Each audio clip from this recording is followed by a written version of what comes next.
Everybody, welcome, welcome. This is going to be our fun holiday quiz for May. Yes, we already did It May is Day. going to be fun. It will be fun. Have fun. Have fun. I'm joined by the wonderful, delightful Friar Tuck himself, Mr. Archeo Soup. Mark, thank you for being here yet again for more medieval seasonal torture. Hooray. Yeah, again. I like it. I like it when they torture me. Yeah.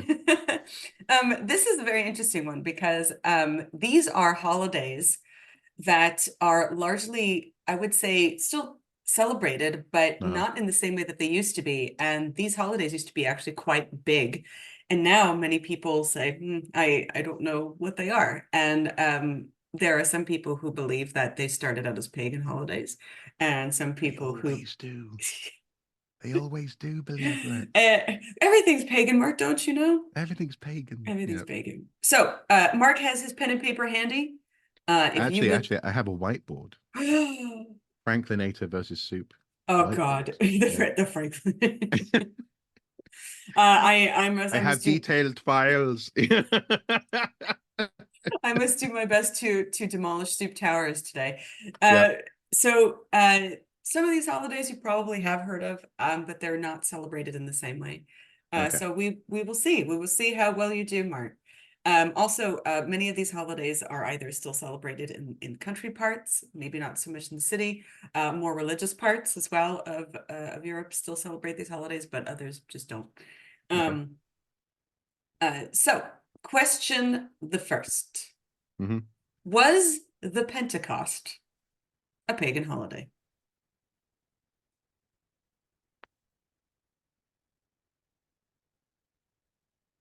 No. No. No. No. Yeah, no.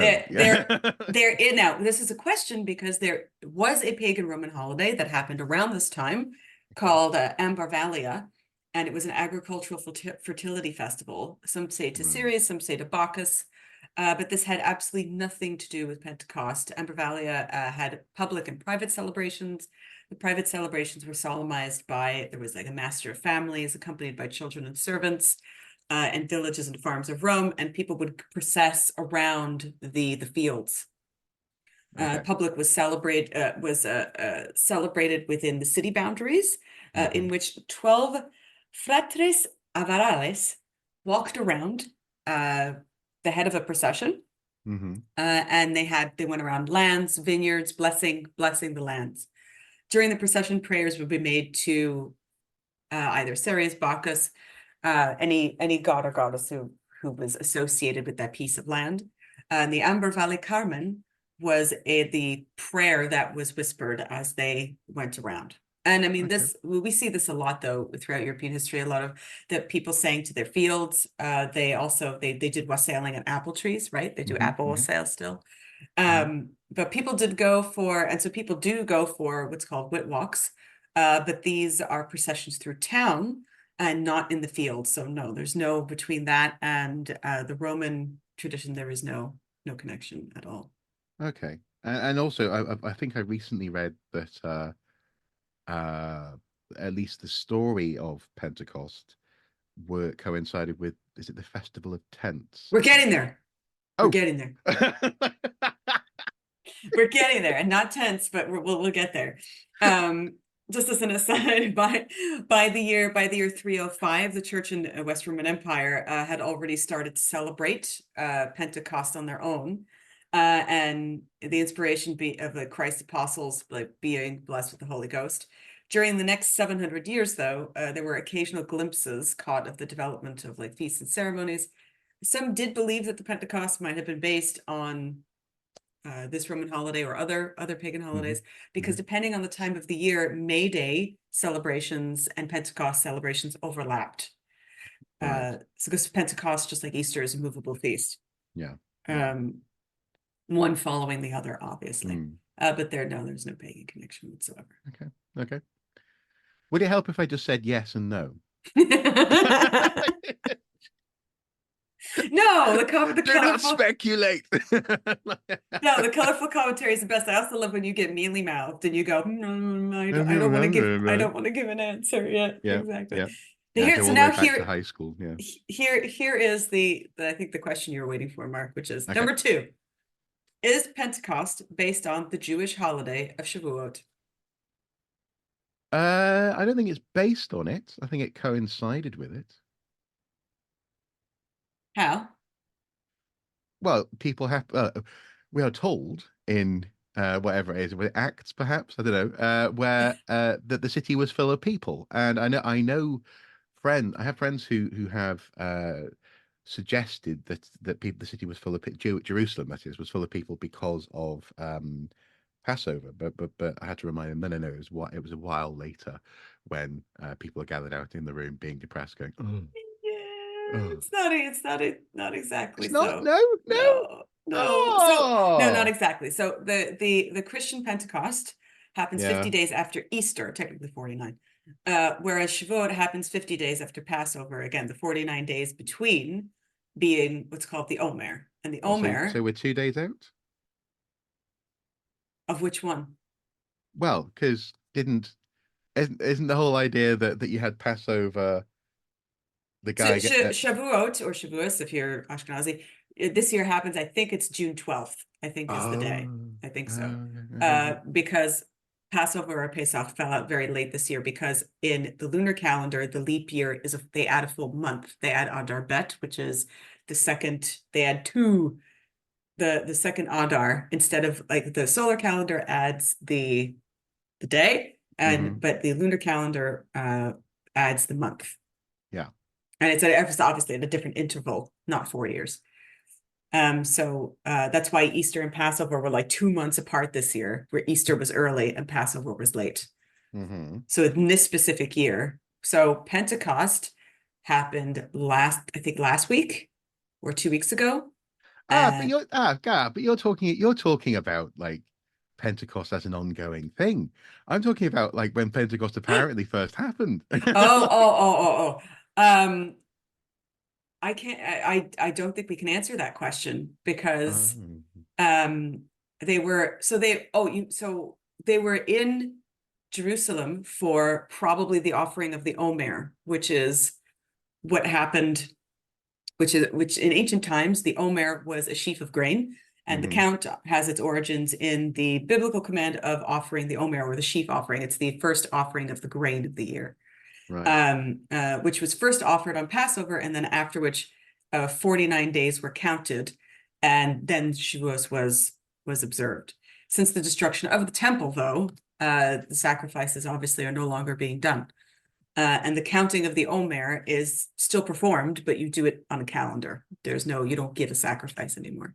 The Omer is also still counted by Samaritans, and Samaritan Israelis begin the counting of their Omer, though on a different day.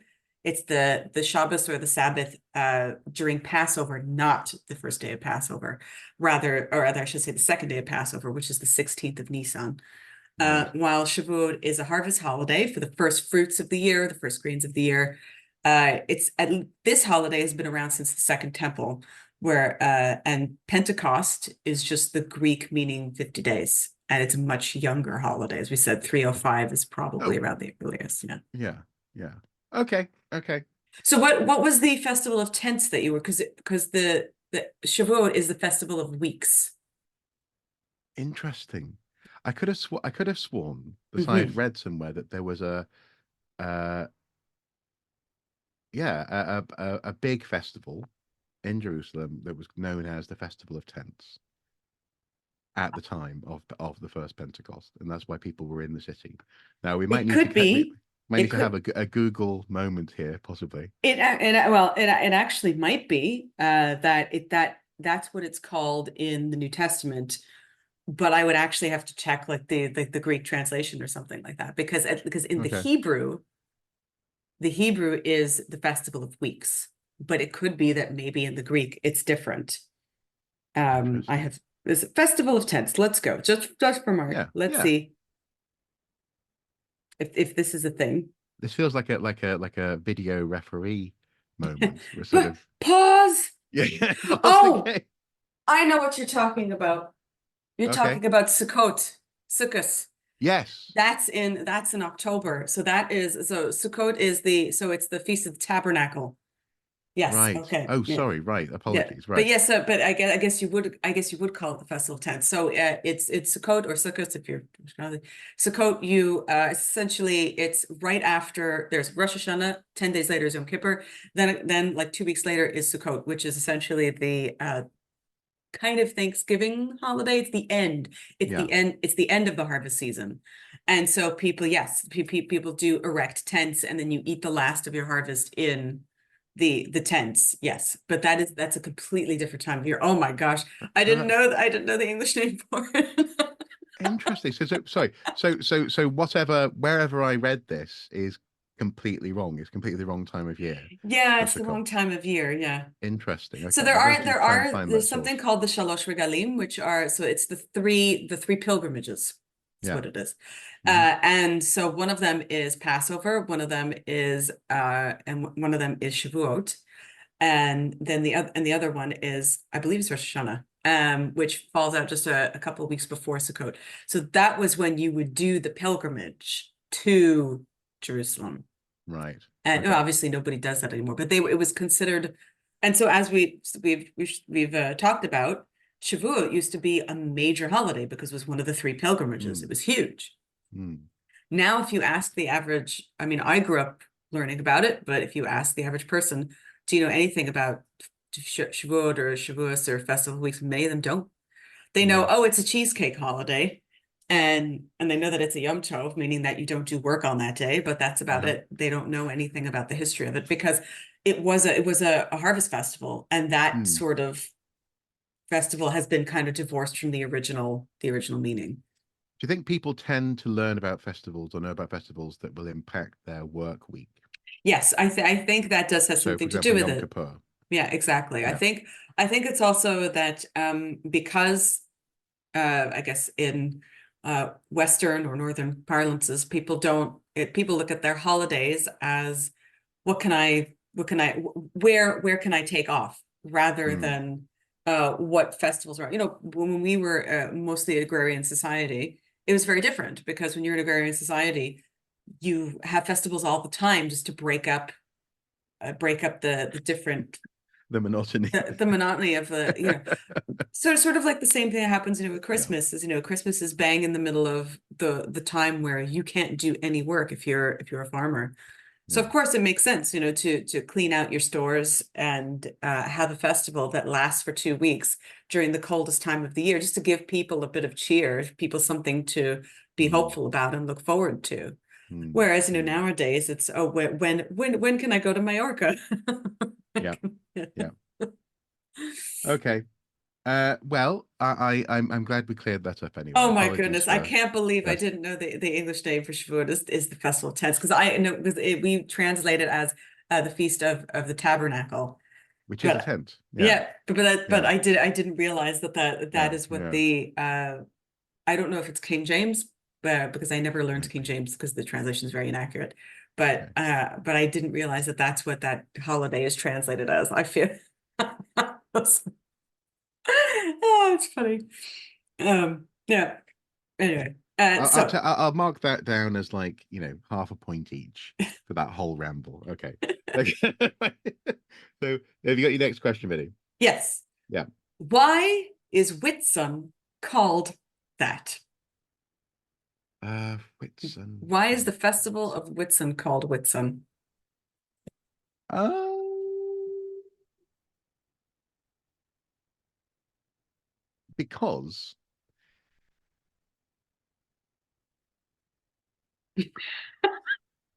because because you see the sun at its whittest.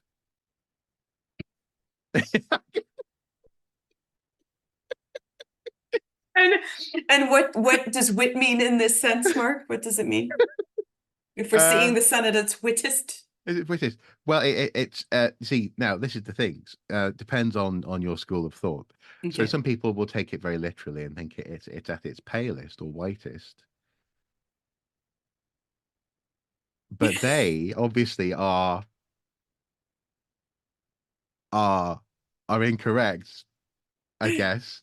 And other people think it's just the time when you deploy delaying tactics and and you hope to goodness that that you learn something.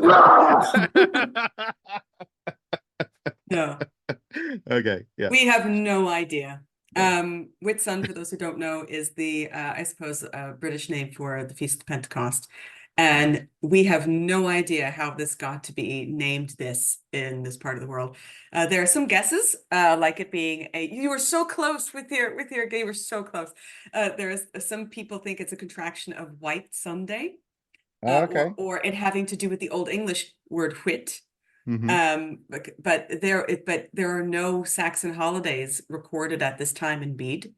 Right. But ultimately, we just don't know. Some believe it's because this was a popular day to do baptisms, and everybody would be wearing white clothing. Okay. Our good buddy Professor Ronald Hutton says by the 11th century, Pentecost had already acquired its enduring English nickname of Whit Sunday or Whitsun, which has baffled scholars ever since. The most likely explanation, possibly, is that this festival was, as we said, notable for baptisms, and white was the customary color for baptismal robes. Medieval writers make their own guesses. This 14th century monk John Mark suggests that the name came from the giving of wit to disciples of the Holy Ghost. Wit meaning the intelligence. Yeah. Yeah. Hmm. Walter William Scape noted that the Anglo-Saxon word wit also appears in the Icelandic. Please excuse me for my ancient Icelandic. Um, Fitta sunnudagir. Oh, I, disgusting. I apologize if that was not Terrible. correct. Terrible. But in the English, the feast is called Pentecost until after the Norman conquest, when suddenly whit began to be confused with wit or understanding. Yeah. So, Yeah. according to Roud's English year, Whitsun has many customs and superstitions, none of them linked to religious aspects of the holiday at all. As the first holiday of summer, Whitsun was one of the favorite times of the year in the traditional calendar, and Whitsunday, or the entire week, indeed, was a time of celebration. It took the form of fetes, fairs, pageants, parades. Whitsun ales was a big thing. Morris dancing was a big thing in the south of England. Whitwalks, Hmm. club days, and wakes in the north. Poster advertising Whitsun festivities in Sunbury, Middlesex, 1778, lists the following attractions. Hmm. On Whit Monday in the morning will be a punting match. The first boat that comes to receive a guinea, that's nice. In the Yeah. afternoon, a gold-laced hat worth 30 shillings to be cudgeled for on Whit Tuesday in the morning. A fine Holland smock and ribbons to be run for by girls and young women. And in the afternoon, 6 pairs of buckskin gloves to be wrestled for. 1778. By Uh, the by who? Who's getting wrestled for them? it doesn't say Everyone. actually, it says in the afternoon, 6 pairs of buckskin gloves to be wrestled for. Okay. I suppose anybody could do it. Uh, who knows? Mm. It's and as well in 1485, Mallory's Mort d'Arthur, obviously the death of Arthur, has the Knights of the Round Table witness a divine vision of the Holy Grail on Whit Sunday, prompting their quest Uh, to find the true location. Whitsun was the second most important holiday of the year after Easter for a very long time. And now, no. no, no. Have you ever heard of it, Mark? I I have. I actually have heard the word Whitsun. Um, but oddly enough, I was in my stalling. I was actually going to say when you did receive some sort of, cutting pun or something from the sun. So there was a witty element going to be in there.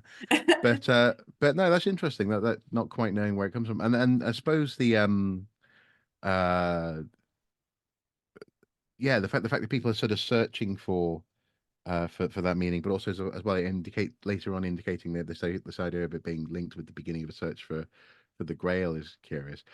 Although I'm curious, where Mm. would you start if you were looking for something like the Grail? Because if you think about it, uh, that sort of story has to be written really from the end, doesn't it? Back, you need to have a sense of Well, where yeah, it things are was. going. So Yeah, for yeah. example, Um, But like the point is, no one knows. So who do you ask? I know. I know that the Grail was originally a dish. It was a plate. It wasn't a cup. Uh-huh. Uh-huh. And I know that that story was made up in France, and Uh-huh. it was really all about piety and chastity. Yeah. And we know who did find it, we know who did get it, and we know Yeah. who did ascend to heaven in that story.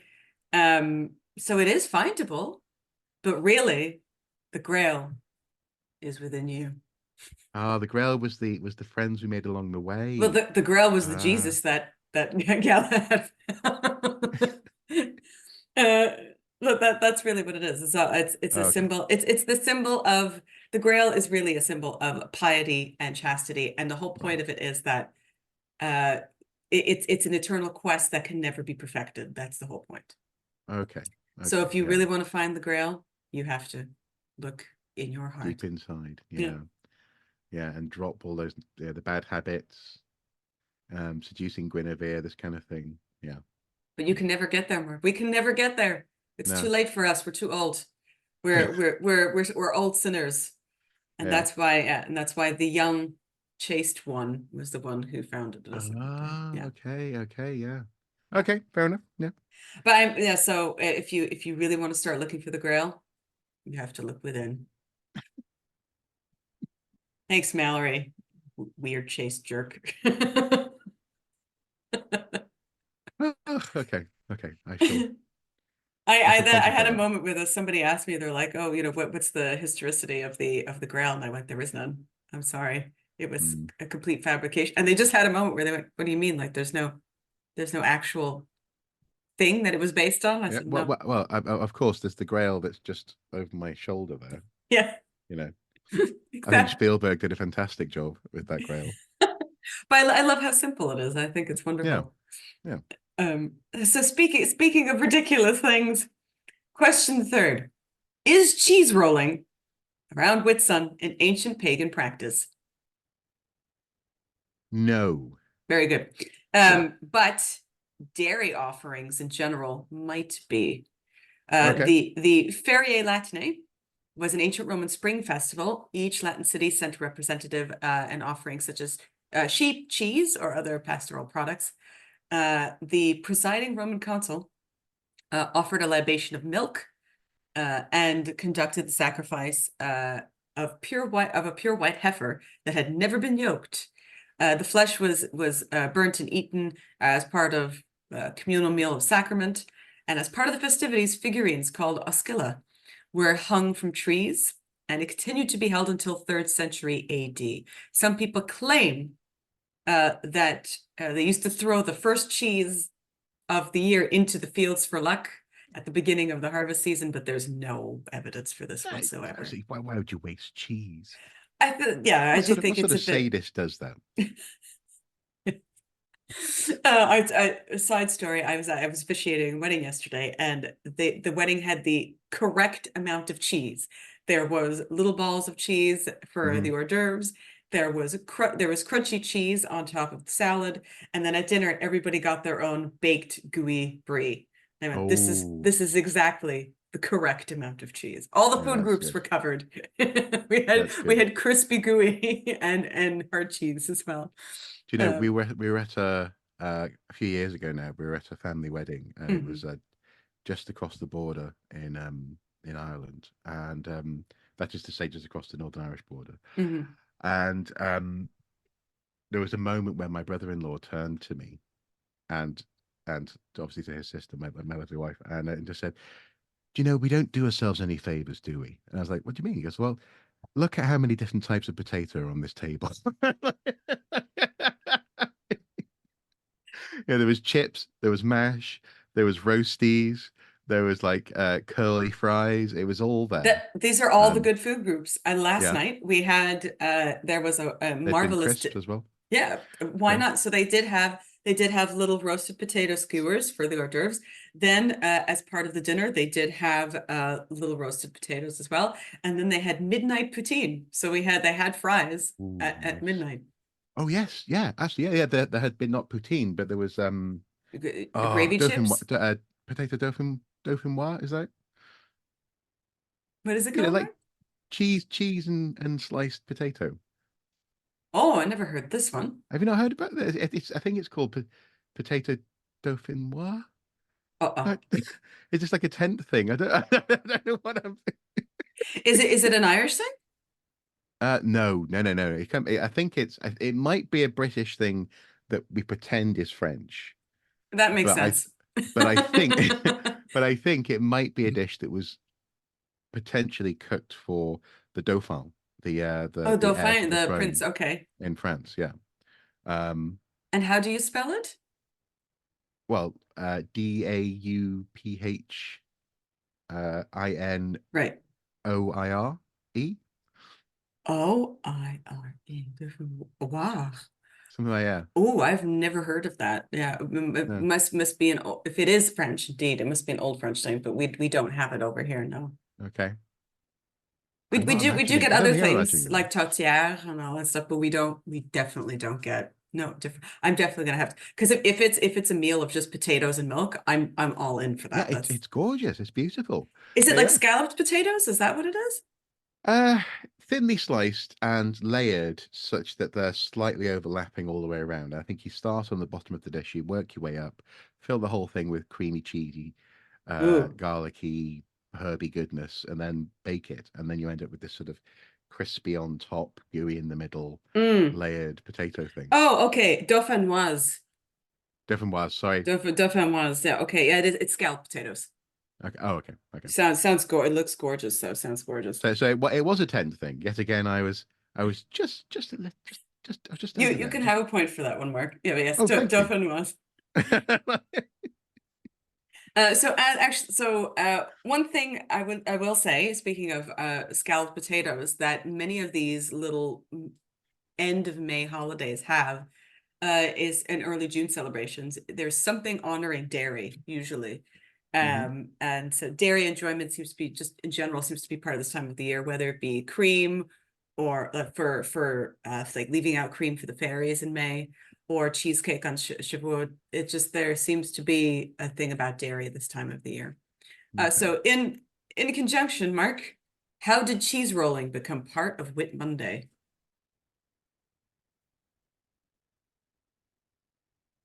Oh, I can't quite remember, but there's a thing. Like I know that a couple of years ago someone horribly broke their leg on the cheese roll. Oh, Yeah, because do you know it's where it very is? steep. I've forgotten exactly where it is, but I've Okay. seen. You always see pictures of the every year. It's on the news. You know the hill. It's a hill that's pot marked with all sorts of wonderful little holes to trap your ankle in and snap. You wouldn't catch me doing it, but I seem to recall. I might be wrong. It was in lieu of a football match. So Oh, instead of that's an playing interesting football, theory. I've never they heard got this together and one. rolled a cheese. I might be wrong about that That's very interesting. So, though. the no one really exactly knows, Oh, but okay. people do have theories, and there are a few guesses. Most credible of which is in Roud, this in his English year, who says that the cheese rolling race on Cooper's Hill is all that remains of the famous Cooper's Hill Wake, which was once held on top of the hill every Whit Monday and included many other standard features of the annual gathering, such as wrestling, shin kicking, Oh ankle yeah. breaking, I guess, Yeah. really. Oh yeah. Yeah. Shin kicking, gurning, the classic gurning. You ever, yeah, That so good, amazing. Smock was a races. good gun, by the way. Actually, yeah. Yeah, I try to get my lip all the way up to my nose. It's very hard. Yeah. But they even had a maypole as well on Okay. Whitsunday, and there was Hmm. plenty to eat and drink. The cheese rolling itself, far from being an ancient ritual, is Mm. therefore simply the sole survivor of an activity that routinely took place at fairs, wakes up and down the country, providing that they had like a suitable hill to do this nearby. In 1826 is the first description that we have of this specific event, though it might have started earlier. Historical Hmm. documents referring to the contest include a message written to a town crier in his description in Folklore Journal in 1912 that describes a free-for-all that seemingly is most unchanged since in the century since the words were written down. It says, Hmm. Master of Ceremonies, Mr. W. Brooks, who has officiated in this capacity for over 30 years, appeared wearing, as usual, a brown top hat, which his parents won in a dancing competition many years ago, with a chemise over his coat. He stood by the maypole and repeatedly called to the crowd from the alley down the slope. The course being clear, the vicar opened the ball by sending the first cheese, a disc of wood wrapped in pink paper. Oh, not So cheese then. not real cheese. This one was a Oh, disc of wood wrapped in pink paper, rolling down the hill. Helter Skelter ran 9 young men after it, and most of them pitch-poled.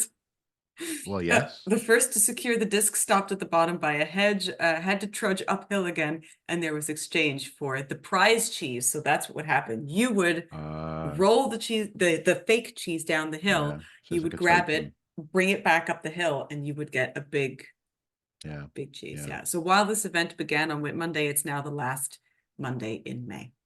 Okay. Okay. What came to mind there was the idea that you get to the bottom and you discover it's not cheese. At which point in my head I just heard this sort of Cardiff-based person just saying, "You'd be gutted, wouldn't you?" And, and the only other place I've ever heard someone say that in a weird context like that, obviously people say it all the time across Wales, um, was I remember was it a friend had gone to a at university, a friend had gone to like a Christian union Mhm. and meeting because they'd been invited and turned up and there's this person at the front who wasn't much older than them, probably in the third year or whatever. And he was just saying, just imagine if life was nothing but just, you know, sex and drinking. You'd be gutted, wouldn't you? And I just like my friend was like, no, what's I don't know who. Is anyone? Is everyone? Is everyone okay? What's going on? And so yeah, he didn't go back again. But he just relayed this like you'd be gutted, wouldn't you? For just sex and drinking. And I was like, well, no, not really. No, no. Maybe the library a little bit as well. You know. Or 3 types of cheese at every meal. That'd be that's Mm. fine. Yeah. Well, yeah. Exactly. You'd be gutted if life was a disc of wood. Yeah. Yeah, it has to be a cheese. Yeah. It has to be a cheese. Yeah. Absolutely. Totally. Okay. So, so last question, Mark. Oh, last. Wow. Okay. Yeah, it's we this one's a short one. So, Yeah. what is a WAP?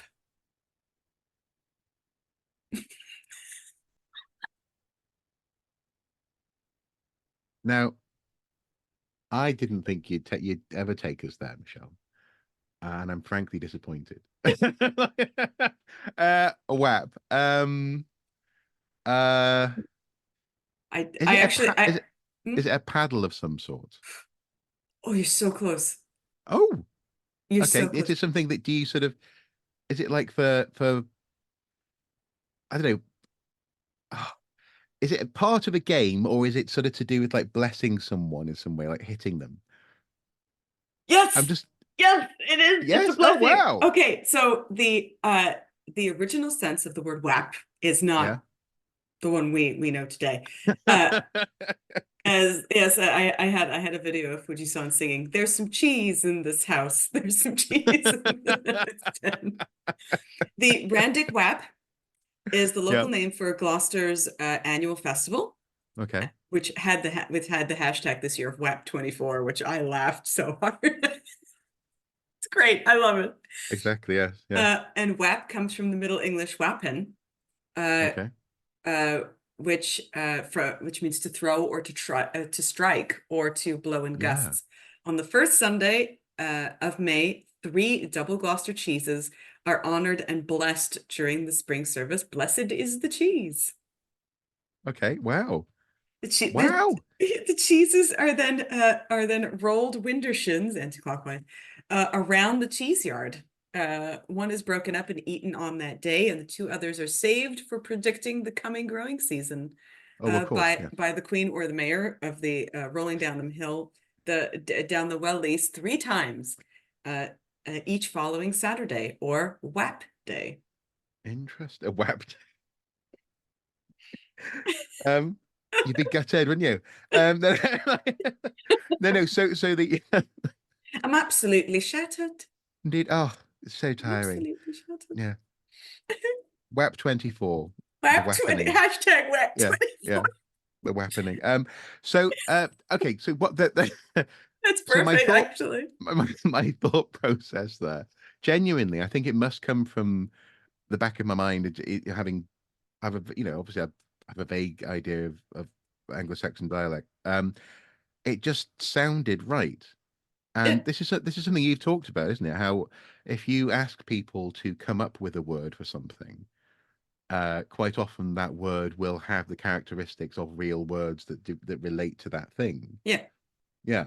And that's interesting. Yeah, because I was thinking like whap as in wallop or whack or you know, uh sort of I don't know, smack or something. Hmm. Interesting. Exactly. Interesting. Yeah. Yep. Okay. Well, So that was short and sweet. yes. Well, Yeah. there were other prominent festivals around this time. There was also St. Dunstan's Day. There was also like what's called the Franklin Days, no relation, which was 3 days, starting on St. Dunstan's Day, which I think was May 19th. Hmm. But we have no idea why these days were called this. Again, it was just like simple festival fair that went on. Trinity Sunday as well, I think, Hmm. which is this Sunday, and Corpus Christi. But all of these are nowadays, they're just liturgical days, and we Yeah. don't celebrate them anymore. Really, we don't. You can go to church and and there will be ceremony there, but there's no public feast day. No. Whitsun, as we said, or Pentecost, used to be the second most important holiday after Easter in medieval times. In the late 13th and 14th centuries, according to this Book of Medieval Seasons, these holidays came in part of the mystery cycles, and a wide range of dramatic and elaborate performances took place on or after these feasts, such as the famous ones in York and Chester. These holidays often gave regular folk a chance at the Eucharist as well, because many people don't realize that even poor people couldn't get that. It was No. really only like the priest or vicar that did it, and you were Mm. just blessed by association.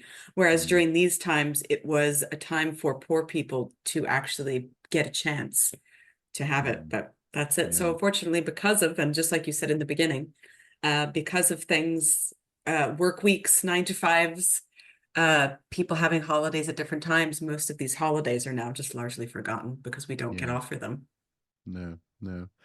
Um, it's interesting that what you just say there about poor people and clergy, because in that sense, that's what I've always understood to be one of the purposes for the word vicar as a priest in the Church of England is being a vicarious, as it were, connection or representative with whatever, with the church, with something holy on behalf of The either the parish, yeah. people, well, either the people in the parish or going in the other direction. So the Pope is sometimes called the Vicar of Christ, isn't he? So in that sense, he is a vicarious representation of Christ to the planet. Man, they stealing all the good cookies. Yeah, yeah, they do. Yeah. Keep it all. That's fine. They can have the cookies. We get the cheese. Yeah. They can have their wafers. We'll have the WAP. I'm gonna whack myself in the face. Yeah. So Um. how'd you do, Mark? How'd you do? Well, let's see. One, Carry the 5.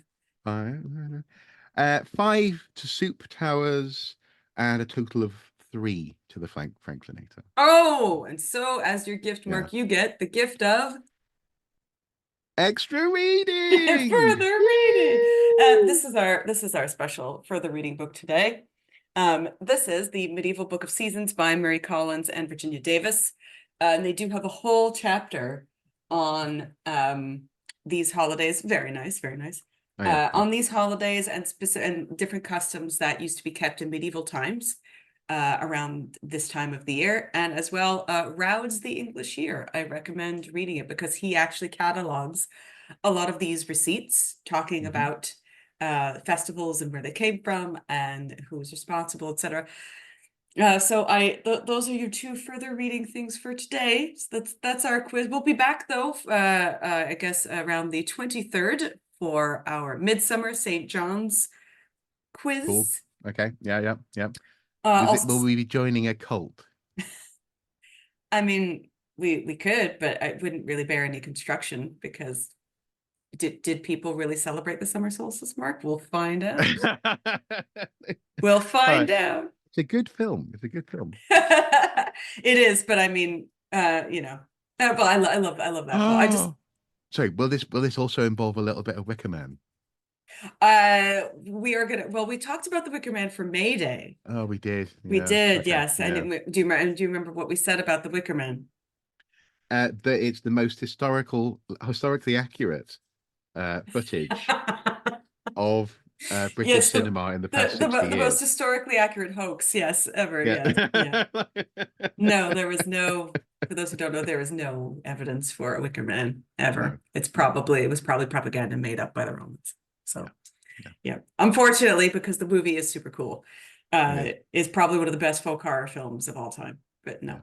no, no, we're not going to talk about. I mean, we could talk about Midsummer, at the movie as part of Midsummer, and True. we will actually mention a little bit of it when we talk about Litha, um, but yeah, we will get onto that around the 21st or 23rd, depending on when you think Midsummer is. Winky wink. So get your pens and everything ready now. Anyway, thank you, Mark. Thank you, Mark, for playing. Thank you for being here. I hope you had a good time. I did have a good time. Thank you. I suppose what question for me and the folks at home. Yes.